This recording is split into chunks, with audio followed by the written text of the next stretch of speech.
आज हम लोग बात करेंगे फार्मासिस्ट के प्रिस्क्रिप्शन राइट के बारे में और जानने की कोशिश करेंगे कि आखिर ये क्या चीज़ है और इसमें क्या हो रहा है। इसमें क्या डिटेल में स्टडी करेंगे और एनालिसिस करेंगे फ्यूचर प्रोस्पेक्ट के ऊपर, जिसमें आपको बहुत कुछ जानने को मिलेगा। हाय गाइस, आपका स्वागत है द फार्मासिस्ट वर्ल्ड में। और आज हम लोग बात करेंगे डॉक्टर की तरह फार्मासिस्ट भी लिखेंगे दवाइयाँ। ठीक है, एक सुनने में तो बहुत ही अच्छा लगता है, पर क्या इसके पीछे सच्चाई है और कितना जो है इफेक्टिव है और फ्यूचर में क्या मिलने की चांसेस हैं, इन सब के ऊपर हम लोग डिटेल में स्टडी करने की कोशिश करेंगे।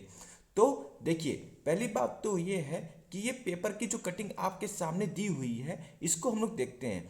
ये रही डेट जो कि 5 नवंबर 2022 का है, जो कि उत्तर प्रदेश के APJ Abdul Kalam technical university में डॉक्टर मंटू पटेल, जो कि पीसीआई के प्रेसिडेंट हैं, वो आए हुए थे और साइंटिस्ट जो थे आए थे।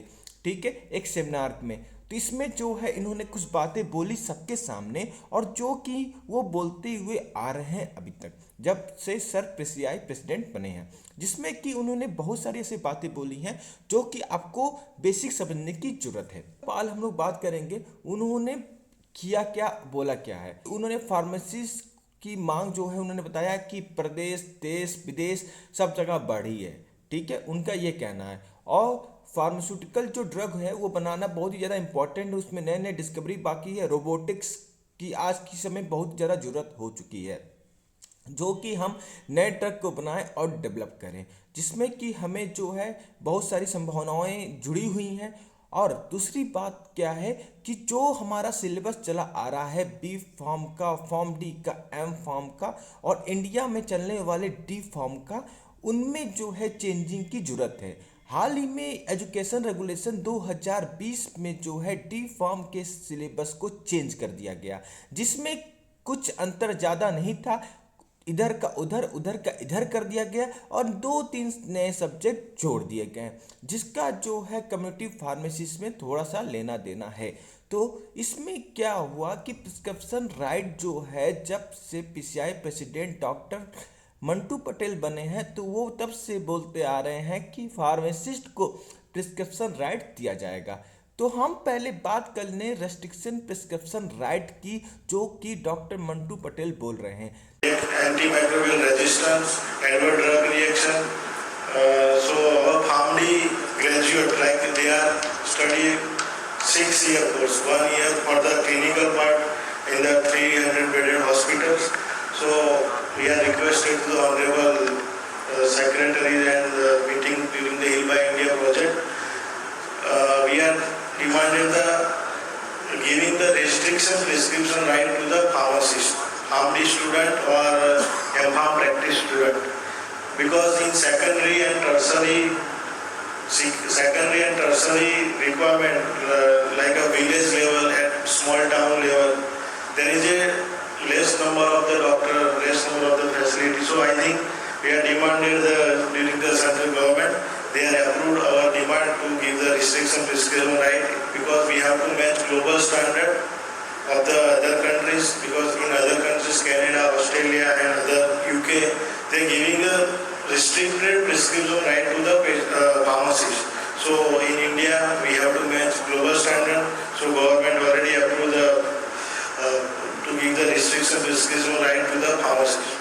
देखिए, सबसे पहले बात कर ले प्रिस्क्रिप्शन राइट जो है, एमबीबीएस जो डॉक्टर होते हैं एलोपैथिक के, उनको पहले मिलता था। वो रजिस्टर्ड मेडिकल प्रैक्टिशनर होते थे और उनको ड्रग एंड कॉस्मेटिक एक्ट और रूल 1940 और 1945 रिस्पेक्टिवली दिया जाता था, जिसमें ये बोला जाता था कि रजिस्टर्ड फार्मासिस्ट जो है वो आरएमपी, रजिस्टर्ड मेडिकल प्रैक्टिशनर्स के प्रिस्क्रिप्शन पे दवा दे सकता है। पर धीरे धीरे जो है सिनेरियो चेंज हुआ और ज़रूरतें मालूम हुई। बीजेपी गवर्नमेंट के आने के बाद बहुत सारी चेंजिंग आयुष में की गई। उससे पहले भी जो है स्टेट लेवल पर महाराष्ट्र हो गया, उत्तर प्रदेश हो गया, वहाँ पर आयुष डॉक्टर में यूनानी हो गए और आयुर्वेदिक डॉक्टर मुख्य रूप से उनको रेस्ट्रिक्शन प्रिस्क्रिप्शन राइट जो था मिला हुआ था। 50 से लेकर 55 ड्रग तक मिला हुआ था। बात करें उत्तर प्रदेश की, तो उत्तर प्रदेश में जो है 55 से 56 ड्रगों के लिए जो है प्रिस्क्रिप्शन राइट मिले हुए हैं, और उसमें आप IV को छोड़कर बाकी IM SC जो है लगा सकते हैं। फिर बात करें इसमें और सारे अपडेट की, क्योंकि देखिए सबसे पहले आपको कोई भी राइट मिलता है तो उसमें आपके सिलेबस में वो पढ़ाई होनी चाहिए, तभी जाके आपको कोई भी राइट्स मिलते हैं। आयुष डॉक्टरों की बात करें तो आयुष डॉक्टर एलोपैथी की पढ़ाई भी थोड़ी मोड़ी करते हैं। बात करें तो उसमें 30% मैं कहता हूँ हमेशा उनकी पढ़ाई होती है, जिसमें 6 महीने वो आयुष हॉस्पिटल में और 6 महीने वो एलोपैथिक मेडिकल कॉलेजों में या हॉस्पिटल में गुजारते हैं, अपना इंटर्नशिप करते हैं। तो उनको जो इस पे जो है गवर्नमेंट बोलती है और इस पे जो उनको रेस्ट्रिक्शन प्रिस्क्रिप्शन राइट जो है प्रोवाइड किया जाता है। ठीक है, बात करें इंडियन मेडिकल एसोसिएशन की, तो इंडियन मेडिकल एसोसिएशन इसका हमेशा विरोध करता रहा है और हमेशा विरोध करता आ रहा है, पर गवर्नमेंट उसके बात को दरकिनारा करते हुए आयुष डॉक्टर में जितने भी आयुष डॉक्टर हैं, मुख्य रूप से आयुर्वेदा डॉक्टर और कुछ यूनानी डॉक्टर, उनको जो है स्टेट लेवल पर प्रिस्क्रिप्शन राइट मिला हुआ है। हाल ही में आपको पता होगा आयुष डॉक्टर जो हैं उनकी सिलेबस भी चेंज किया गया है और उनकी पढ़ाई जो है 1.5, मतलब कि हम आयुर्वेदा की बात यहाँ पे हमेशा करेंगे। जब भी हम आयुष की बात करेंगे, गवर्नमेंट भी यही ट्रिक अपनाती है, जब भी कोई भी बात अपनी रखती है मुख्य रूप से वो आयुर्वेदिक डॉक्टर के ऊपर ही टारगेट करती है आयुष जब भी बोलती है।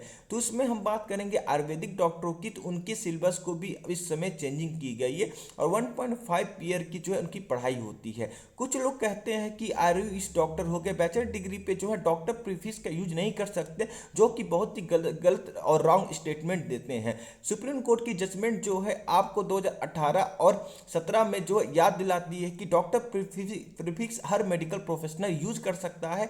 ठीक है, तो इसमें जो आपको इसमें कोई भी डाउट नहीं होना चाहिए, और उनकी यहाँ तक कि काउंसिल भी उनको डॉक्टर प्रीफिक्स के साथ ही जो है बैचलर डिग्री देती है, तो इसमें कोई ऐसी संभावनाएं नहीं होनी चाहिए। हाल ही में आयुष डॉक्टर में आयुर्वेदा डॉक्टर को 56 या 57 जो है सर्जरी के राइट्स मिल गए हैं। मतलब ये समझ में आता है कि MS यदि आप करते हैं तो उसमें आपको 56 से 57 सब्जेक्ट मिल सकते हैं, जिसमें जो है आप पढ़ाई करके अपने भविष्य को उज्जवल बना सकते हैं। इसमें भी इंडियन मेडिकल एसोसिएशन के द्वारा इसमें भी विरोध प्रोटेस्ट किया गया, पर गवर्नमेंट ने उसके बात को दरकिनारा करते हुए इसको अधिकार दे दिया गया। इसमें क्या होगा कि मिक्सोपैथी भी बढ़ेगी, क्योंकि आयुर्वेदा में बहुत सारे इमरजेंसी मेडिसिन है जिसमें कि वो नहीं मिलते हैं आपको, आयुर्वेदा में आपको इमरजेंसी मेडिसिन नहीं मिलते हैं। इस कारण जो है आपको एलोपैथिक मेडिसिन लगाना ही लगाना होता है, चाहे स्पाइनल कार्ड में हो, चाहे दर्द में हो, चाहे किसी चीज़ में हो। तो इस चीज़ से पता चलता है कि गवर्नमेंट जो है अपने सेंसिटिव और कितना जो है आयुर्वेद के प्रति सेंसिटिव है और इसको जो है बढ़ावा दे रही है हमारे देश में। WHO ने भी ट्रेडिशनल मेडिसिन सिस्टम जो है गुजरात में लॉन्च कर दिया है, जिसमें कि इस एक संस्था बनाई जा रही है जिसमें कि ट्रेडिशनल मेडिसिन जो है बात की जाएगी ग्लोबल लेवल पे। अब इंडिया में बात करें, इंडिया में किसको जो है प्रिस्क्रिप्शन राइट जो है फार्मास्यूटिकल साइंस में मिलेगा। आपको बताते हैं कि मेडिकल साइंस एलोपैथिक होती है, आयुर्वेदा मेडिकल साइंस आयुर्वेदा होती है। ये सारी जो होती हैं मेडिकल साइंस ही होती हैं जो ह्यूमन बॉडी से रिलेटेड होती हैं। जब फार्मास्यूटिकल साइंस की बात करते हैं तो हम दवाई रिलेटेड बात करते हैं, जो दवाएं मैन्युफैक्चरिंग होती हैं, बनती हैं, डिस्कवरी होती हैं। चाहे एक डॉक्टर जब भी किसी भी प्रिस्क्रिप्शन पे दवा लिखता है, this is the pharmaceutical science. जब भी कोई नर्स किसी दवा को मिक्स करती है तो वहाँ पे फार्मास्यूटिकल साइंस आता है। जब भी वो दवा किसी बॉडी मेडिकल साइंस मतलब कि बॉडी में जाती है, इंजेक्ट की जाती है, this is the pharmaceutical science. मतलब कि एक डॉक्टर को मेडिकल साइंस के साथ एक फार्मास्यूटिकल साइंस के अधिकार भी मिले हुए हैं, जो कि बहुत ही ज़्यादा उनको बेहतर, विश्वसनीय और जो है एक गॉड के रूप में इंडिया में बनाता है। तो बात करें इंडिया में, तो इंडिया में प्रिस्क्रिप्शन राइट जो है डॉक्टर मंतू पटेल के एक वीडियो के द्वारा, जिसमें उन्होंने बोला है कि इसको प्रिस्क्रिप्शन राइट मिलेगा। तो वो वीडियो जो आमडी के जो स्टूडेंट, क्योंकि आपको पता है उनका कोर्स सिलेबस हॉस्पिटल का होता है, तो उनको प्राइमरी प्रिस्क्रिप्शन राइट देने के लिए अभी भारत सरकार ने एग्री हो गए हमारी प्रपोजल में। वीडियो में आप साफ देख सकते हैं कि प्रिस्क्रिप्शन राइट जो है क्लिनिकल बंदे को देना चाहते हैं, क्योंकि आपको यदि पता होगा नेशनल मेडिकल कमीशन जो है हाल ही में 2020 में बना, जिसमें इसकी बोर्ड कमेटी मेंबर बैठती है, जिसमें वो बोर्ड कमेटी मेंबर 3 भागों में डिवाइड कर सकते हैं। एक अंडर ग्रेजुएट लेवल पर वर्क करती है, एक पोस्ट ग्रेजुएट लेवल पर वर्क करती है, एक जो तीसरी भी बॉडी इनमें बनाई गई है। इनका सबका अलग अलग काम होता है, अलग अलग बोर्ड मीटिंग को देखती है। पर आपको बता दें कि नेशनल मेडिकल कमीशन में पीसीआई का कोई भी मेंबर नहीं बैठता है, और PCI pharmacy council of India में बात कर ले तो नेशनल मेडिकल कमीशन का एक मेंबर बैठता है, अपना जो है विचार जो है देता है। तो इससे पता चलता है कि नेशनल मेडिकल कमीशन का एक मेंबर पीसीआई में बैठने से उसकी पावर का अंदाजा हम लोग लगा सकते हैं। तो बात करें प्रिस्क्रिप्शन राइट में, तो ये सब भूमिका जो उसी के लिए तैयार की गई थी कि ये किसको देंगे, किस में राइट्स बढ़ाए जाएंगे और नेशनल मेडिकल कमीशन का क्या रोल रहेगा। तो बात कर लें तो नेशनल मेडिकल कमीशन का रोल बहुत ही ज़्यादा इंपॉर्टेंट है, क्योंकि मिनिस्ट्री ऑफ हेल्थ और फैमिली वेलफेयर में 80 से 90% जो है नेशनल मेडिकल कमीशन की ही सुनी जाती है और किसी की नहीं सुनी जाती है, हम सभी जानते हैं। तो इसमें क्या होगा कि जो कि ये डिसाइड की जाएगी कि आपका कोर्स किस बेस पर है, क्या उस पर पढ़ाया जाता है, क्लिनिकल नॉलेज क्या दी जाती है, इंटर्नशिप क्या होती है, ट्रेनिंग क्या होती है, ये सब जो है पैरामीटर एक डिसाइड करके आपको प्रिस्क्रिप्शन राइट की बात की जाएगी। ये सतासर सत्य है। यदि आप बात करें तो आप कंफ्यूज होने की इसमें कोई भी चीज़ नहीं है। अब बात करें तो हमारे सामने जो है D pharm, B pharm, pharm D, 3 तरह के कोर्स जो हैं इंडिया में चल रहे हैं। और बात करें बी फार्म के बाद, तो बी फार्म के बाद एम फार्म कोर्स होता है और pharm D post regulated course चलाई जा रही है। तो इसमें डी फार्म बात करें 2 साल का, फार्म डी जो बात करें 6 ईयर का, और बी फार्म जो है 4 ईयर का कोर्स होता है। डी फार्म के 2 साल के सर्कुलम में देखें तो आपको क्लिनिकल नॉलेज के नाम पर कुछ नहीं परोसा जाता, बस आपको जो है डिस्पेंसिंग के बारे में ज़्यादातर फोकस किया जाता है। दूसरा, आपको कुछ मैन्युफैक्चरिंग क्वालिटी कंट्रोल रिलेटेड जो है बातें बताई जाती हैं। मोस्ट फोकस इसका डिस्पेंसिंग, स्टोरेज और जो है पेशेंट की सेफ्टी की बात करता है, पर आपको ब्रॉड लेवल पर क्लिनिकल नॉलेज की बात नहीं करता है। इसमें 1 साल का फार्माकोथेरेप्यूटिक सब्जेक्ट भी ऐड किया गया है, पर वो भी जो है बेसिक जानकारी ही ऐड की गई है। आगे आपको क्लिनिकल स्टडी के बारे में कोई भी जानकारी स्टडी नहीं की गई है।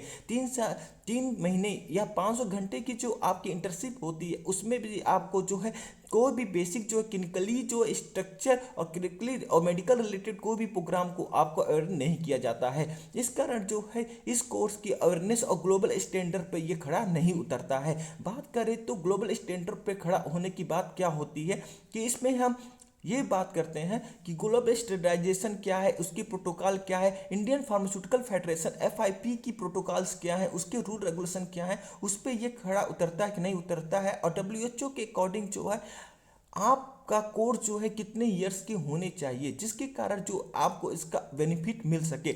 बात करें तो इसमें जो है आपको बेसिक स्तर पे एक जो है फार्मेसी टेक्नीशियन बनाता है। आने वाले समय में 2019 की गैजेट नोटिफिकेशन में ministry of health and family welfare ये साफ डिनोट कर दिया गया है कि डी फार्म मिनिमम क्वालिफिकेशन तो रहेगी फार्मासिस्ट के लिए, पर बी फार्म और फार्म डी भी उस पर एलिजिबल हो जाएंगे। उससे पहले ये चीज़ नहीं थी, तो डी फार्म के लिए बहुत ज़्यादा बेनिफिट थी। क्यों बेनिफिट थी? बेनिफिट इसलिए थी क्योंकि आप जो थे गवर्नमेंट जॉब के लिए खाली आप एलिजिबल होते थे बहुत सारे जॉब के लिए, और आसानी से बच्चों को जॉब भी मिल जाती थी। पर अब जो है वो सिनेरियो नहीं रहा। कोविड की बात जो है बी फार्म और फार्म डी इंक्लूड होने से कंपटीशन का क्षेत्र बढ़ जाएगा। नौकरी जो है गवर्नमेंट जॉब की बहुत ज़्यादा कम है। बात करें प्राइवेट सेक्टर की, तो डी फार्म की इतनी प्राइवेट सेक्टर में जॉब भी नहीं है। यदि बात करें मार्केटिंग की, तो मार्केटिंग में जो है पहले बी फार्म बीएससी को कंसीडर किया जाता है। बात करें इंडस्ट्री में भी, तो इंडस्ट्री में भी बी फार्म बीएससी को ही कंसीडर किया जाता है। सर ऐसी जॉब जो होती हैं वहाँ पे एजुकेशन क्राइटेरिया और ड्यूरेशन ऑफ पढ़ाई और बेसिक स्ट्रक्चर की बात पर जो है ये खरा नहीं उतरता है। बहुत लोगों को ये चीज़ जो है बहुत ही अटपटी लग रही होगी कि ये क्या है, पर इसकी सुधार के लिए पीसीआई ने भी एग्जिट एग्जाम को बांध लिया है, जिससे कारण कि इनकी क्वालिटी और क्वालिफिकेशन को कुछ तरीके से बढ़ाया जाता है। पर निराश होने की बात नहीं है, ये भी जो है लेटर एंट्री बी फॉर्म में करके अपने क्वालिफिकेशन को बढ़ा सकते हैं और 3 साल के कोर्स को कर सकते हैं। यदि बात करें तो यदि उनके पास समय नहीं है तो ये 2 साल के फार्मेसी प्रैक्टिस कोर्स को भी कर सकते हैं। पर क्या शर्त है इसकी? शर्त ये है कि आपके पास 4 साल का हॉस्पिटल एक्सपीरियंस होना चाहिए। तो ये बात करें इनकी तो इसमें भी आपको एलिजिबिलिटी क्राइटेरिया को फुलफिल नहीं करते हैं। फिर बात करें बी फॉर्म की, तो बी फॉर्म की यदि हम 8 सेमेस्टर कोर्स को देखते हैं तो वहाँ पर आपको 90%, 80 से 90% जो है इंडस्ट्रियल रिलेटेड बात की जाती है, जिसमें आपको मैन्युफैक्चरिंग से लेकर क्वालिटी कंट्रोल से लेकर क्वालिटी टेस्ट की बात की जाती है। तो यहाँ पर भी इस कोर्स में क्लिनिकल नॉलेज के नाम पर आपको 1% से भी कम जो है पढ़ाई जाती है। यदि आप बात करें HAP, human anatomy and physiology, pathophysiology, biochemistry, यहाँ पर फार्मेसी प्रैक्टिस की बात करें तो वहाँ पर आपको कुछ क्लिनिकल नॉलेज तो दी जाती नहीं है, क्योंकि पैथोफिजियोलॉजी में भी क्लिनिकल सिम्टम्स को आप यदि सिलेबस चेक करेंगे तो उसमें हटा दिया जाता है, उसमें भी साइंस सिम्टम को ठीक से पढ़ाया नहीं जाता है। फिर बात करें तो इसमें क्या होगा, तो इसमें भी इनको इंडस्ट्री के ऊपर फोकस करने की बात की जाती है कि आप एम फॉर्म जो है सुटिस्कोलॉजी, केमिस्ट्री, ग्नोसी से करके और इंडस्ट्री में जाकर अपने रोल को दाओ, क्योंकि India pharmacy of the world है और हमको जो है रिक्वायरमेंट बहुत सारे बी फॉर्म होल्डर्स की है जो कि रिसर्च के ऊपर अपना ध्यान दे सके और हमको नई जानकारी, नई दवाएं, नई जो नए डिजीज बन रहे हैं उसके ऊपर हमको जानकारी दे सकें। तो यहाँ पर भी जो है यहाँ पर बहुत सारी चीज़ें हमको देखने को मिल सकती हैं। फिर एम फॉर्म पे भी बात करें तो हमारे देश में फार्मेसी काउंसिल ऑफ इंडिया के द्वारा 13 स्पेशलाइज कोर्स इस समय इंडिया में स्टार्ट किए गए हैं, जिसमें से 12 कोर्स जो हैं पूरी तरीके से इंडस्ट्रियल बेस हैं। यहाँ पर कोई भी रोल इनका क्लिनिकली नहीं है, तो जिस कारण जो है यहाँ पर ये 12 कोर्स तो पहले ही हट जाते हैं। फिर बात करें एक लास्ट सब्जेक्ट की एम फॉर्म फार्मेसी प्रैक्टिस, जो कि बी फॉर्म के बाद 2 साल का होता है और नाइपर जैसे संस्थाओं में भी चलाए जाते हैं। पर यहाँ पर बात करें तो इनके पास 1 साल की जो है इंटर्नशिप नहीं कराई जाती है, जो कि इनका सबसे बड़ा डिसएडवांटेज हो जाता है। और फिर दूसरी बात करें तो डॉक्टर प्रीफिक्स की, तो इनको डॉक्टर प्रीफिक्स भी नहीं मिलता है। पर हाँ, PCI की नई नोटिफिकेशन के अनुसार इनको एक क्लिनिकल फार्मेसिस्ट बोला गया है, क्योंकि 1997 में ये स्टार्ट हुआ, सबसे पुराना कोर्स था। पर फॉर्म डी के आने के बाद इस कोर्स की चमक थोड़ी थोड़ी कम होती चली गई। फर्क क्या है कि क्लिनिकल फार्मेसी इनको भी PCI ने बोला, क्योंकि ये पुराना कोर्स था, पर समय के साथ अपडेट PCI ने नहीं किया। बात करें तो डॉक्टर और फार्मेसी, ये 6 ईयर का कोर्स होता है। यदि आप बी फॉर्म की बात करते हो तो ये 3 ईयर्स का कोर्स होता है, कुल 7 ईयर का कोर्स बन जाता है। इसमें आपको सेकेंड ईयर से ही जो है क्लिनिकल नॉलेज प्रोवाइड करना शुरू कर दिया जाता है। क्लिनिकल नॉलेज कहाँ से आपको मिलता है, तो ये फार्माकोलॉजी और फार्माकोथेरेपेटिक जैसे सब्जेक्ट को पढ़ते हैं। इसमें टॉक्सिकोलॉजी, क्लिनिकल फार्मेसी और बहुत ही ज़्यादा क्लिनिकल नॉलेज को देखने की कोशिश की जाती है। इसमें human study, human body study, drug study, कौन सी ड्रग चलाई गई, किसके साइड इफेक्ट मिले और फिर उसमें क्या क्या उसके डिजीज थे, ये सब डिटेल में आपको पढ़ाई जाती है। बात करें फार्माकोलॉजी की, फार्माकोलॉजी ये 2 साल पढ़ते हैं और फार्माकोथेरेपेटिक्स जो है 3 साल इनकी डीप स्टडी होती है। ये सब 5 साल पढ़ते हैं, उसमें क्लर्कशिप से लेकर प्रोजेक्ट वर्क तक को भी कंप्लीट करते हैं। फिर जब इनकी सारी कंप्लीट हो जाती है और सेकेंड ईयर से लेकर 5th ईयर जब इनकी सारी हॉस्पिटल वार्ड राउंड खत्म हो जाती है तो 1 ईयर की इनकी इंटर्नशिप होती है।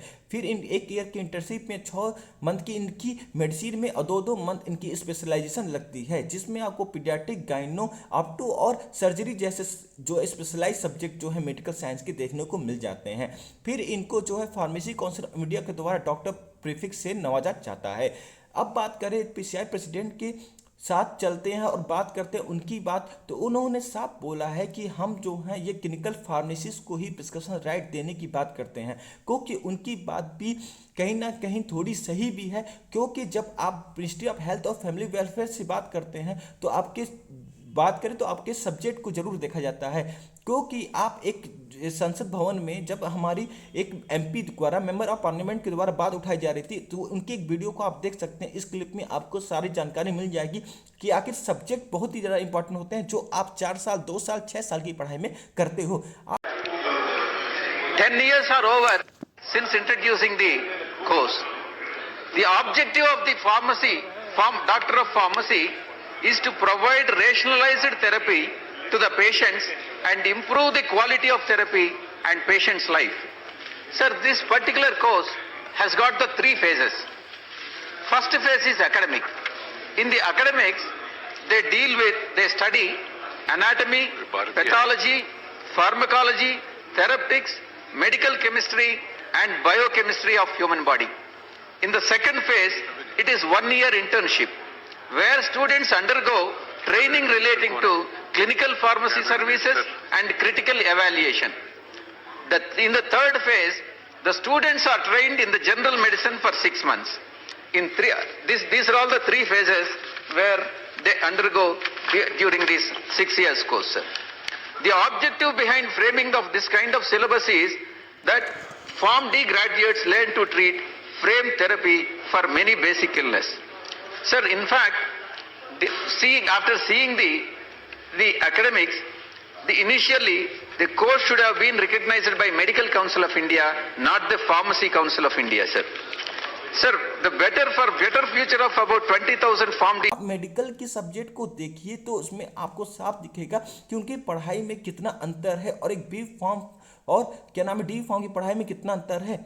उनमें जो है डायरेक्ट मेडिकल साइंस को ही रिलेट किया जाता है, उसमें कोई भी रिसर्च वर्क क्लिनिकल वर्क की बात नहीं की जाती है। उसमें जो है मानो बॉडी, उसमें क्या ड्रग चलेंगे, क्या कमियां, उत्तक कैसे टिश्यू कैसे आइडेंटिफाई करते हैं, गायनेकोलॉजी क्या होता है, सर्जरी में क्या करते हैं, पीडियाट्रिक जैसे सब्जेक्ट पढ़ाए जाते हैं। बात करें बीएससी नर्सिंग की तो बीएससी नर्सिंग के सब्जेक्ट भी सेम टू सेम इसी रिलेटेड होते हैं, परंतु इसके अंडर में ही काम करते हैं। उसमें भी जो है बहुत सारी ऐसी चीज़ें पढ़ाई जाती हैं जो कि मेडिकल साइंस रिलेटेड ही होती हैं और वो केयरिंग जो है वर्क होता है।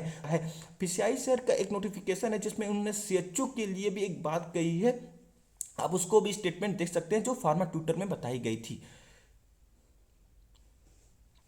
तो आपको ये सब चीज़ें देखने को मिल सकती हैं। आप देखिए इसमें क्या है, तो इसमें मोस्ट ऑफ द फोकस जो है फार्मेसी काउंसिल ऑफ इंडिया जो है डॉक्टर ऑफ फार्मेसी की ओर और क्लिनिकल फार्मेसिस्ट की ओर ही करती है, जो कि प्रिस्क्रिप्शन राइट की बात करते हैं। यदि ये डिग्रियां अपडेट की जाती हैं क्योंकि ग्लोबल स्टैंडर्ड कोर्स पे यही डिग्रियां आती हैं, या तो बी फॉर्म 1 साल की इंटर्नशिप को कर दिया जाए जिसमें कंपलसरी कर दिया जाए हॉस्पिटल में, और या तो फॉर्म डी कर दिया जाए। पर हम ग्लोबल स्टैंडर्ड की बात चले तो पूरे वर्ल्ड में जो है बी फॉर्म, जिस कंट्री में बी फॉर्म है वहाँ फॉर्म डी नहीं है, जिस कंट्री में फॉर्म डी है वहाँ बी फॉर्म देखने को नहीं मिलता है। तो ये सबसे बड़ी दिक्कत इंडिया की ये है कि ये कोर्स तो लॉन्च कर देते हैं पर पुराने कोर्स के ऊपर ध्यान नहीं देते, वो कोर्स 10 का 10 चलने देते हैं। लाइक नोकिया फ़ोन आ गया पर उसने आप एंड्रॉयड को लिया नहीं और वो फ्लॉप चला गया। बाकी जो रियलमी, ओप्पो, वीवो ये सब कंपनियां आई और इन्होंने धड़ल्ले से अपने पूरे मार्केट को जंप कर गया और पूरे पैसे कमा के निकल लिए। ये सब चीज़ें अपडेट होने की जरूरत है। हमारे पुराने जितने भी सब्जेक्ट हैं, सिलेबस हैं या कोर्स हैं,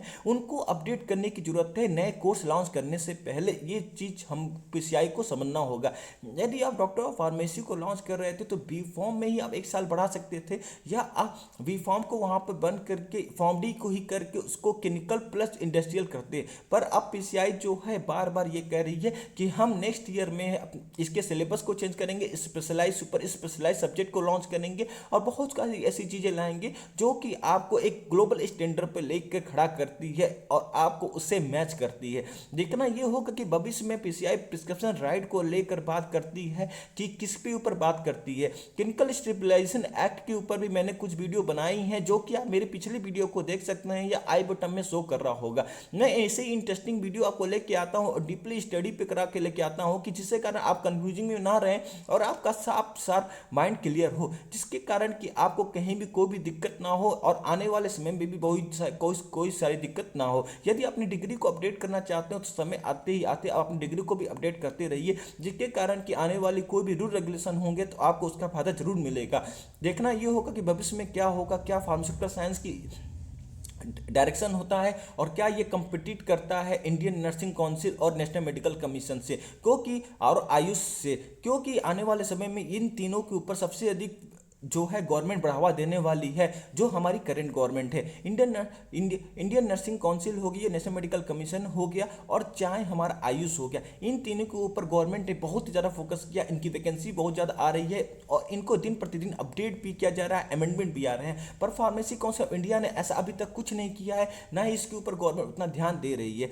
तो देखना इसी पर है और आने वाले वीडियो में मैं आपको ऐसे ही अपडेट करता रहूँगा। यदि आपको ये वीडियो अच्छा लगा होगा तो चैनल को लाइक करिए, सब्सक्राइब करिए और शेयर करिए, जिसके कारण बाकी लोग को इसकी जानकारी मिले। यदि आपको लगता है कमेंट की मेरी बातों में कुछ ऐसी चीज़ें हैं जो कि कोरिलेट नहीं होती तो कमेंट बॉक्स में बताइए, मैं आपको उसका आंसर जरूर दूंगा। आज के लिए इतना ही, फिर मिलेंगे नए वीडियो के साथ। Thank you.